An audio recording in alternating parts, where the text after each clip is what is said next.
Unbelievable. To think that there would be remnants of the Order on Penacony. What have you done with Mr. Yang and Miss Robin? Don't worry.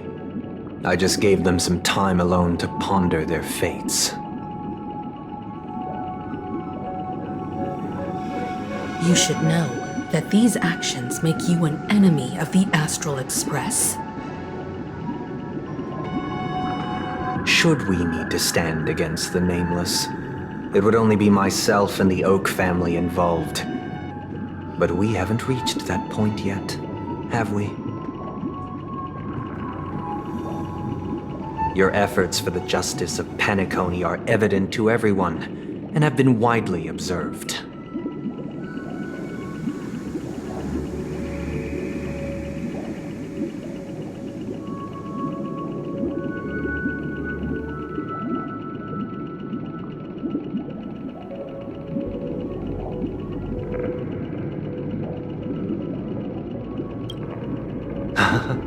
Patience is a virtue. However, I won't hold it against you. On the contrary, I'm here to make my intentions clear. If it is the Order that drove you to imprison Welt and Robin, and you're using them to coerce our compliance, then there'll be no point in entertaining any type of discussion.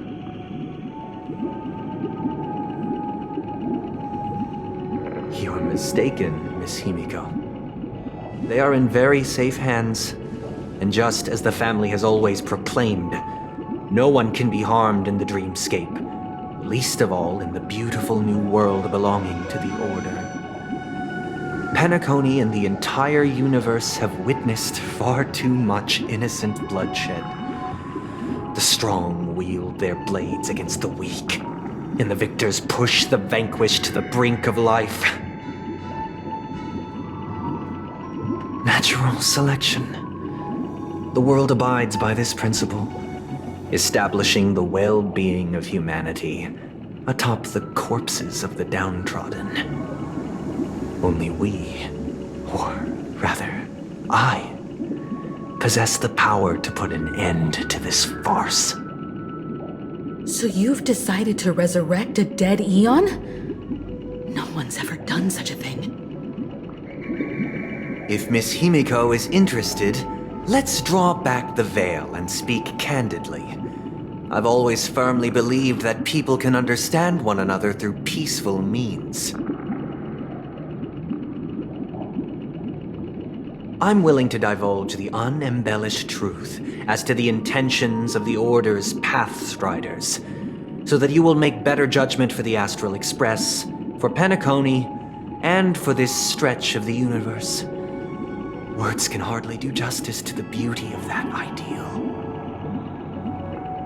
So, come with me, everyone. Let us retrace our steps and see once again where this road leads.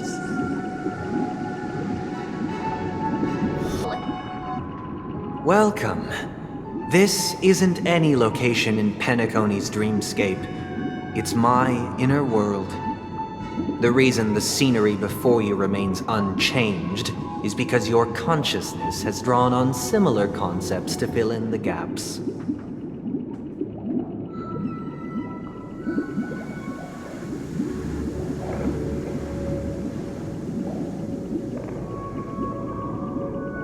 Did you do the same to Welt? It's a tuning process, stronger in effect and more draining on the mind.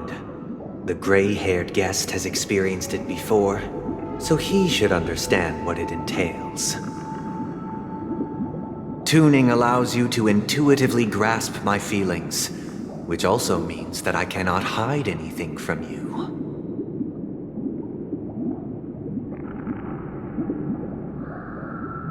Now, everyone, please look at the huge screen. The road we once took begins here. From this point on, you will witness the numerous decisions I've faced. I've selected a portion of these to share with you.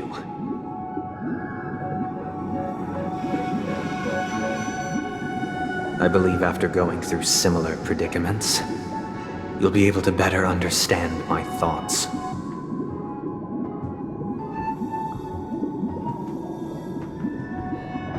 Let's begin. The first decision. A story about a baby bird. Story happened when Robin and I were very young. We were victims of the Stellaron disaster, and the family's Mr. Gopher Wood, who would later become the Dream Master of Penacony, saw that we siblings had no one to turn to and took us in. Later on, Robin and I lived a time with nary a care in the world. One day, after dinner, while my younger sister and I were lounging about in Mr. Gopher Wood's yard, we spotted a fledgling Charmony dove all on its own. That baby bird was tiny. It didn't even have all of its feathers, and it couldn't sing. When we found it, it was already on its last breath, having fallen into a shrub, probably abandoned by its parents. We decided to build a nest for it right there and then. However, thinking back, that winter was unusually cold, with fierce winds at night in the yard, not to mention the many poisonous bugs and wild beasts in the vicinity.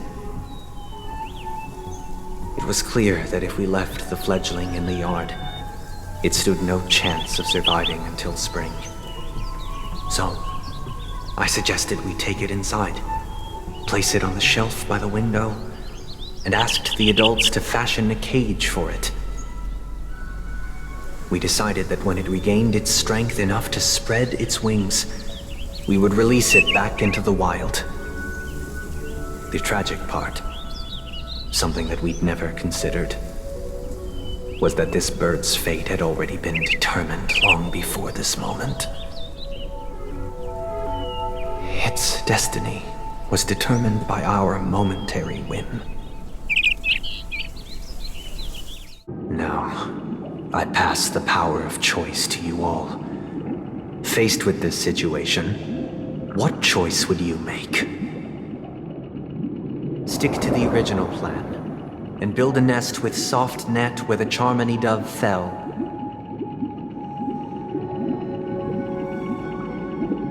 Or build a cage for it, and feed it, giving it the utmost care from within the warmth of a home. I eagerly await your answer.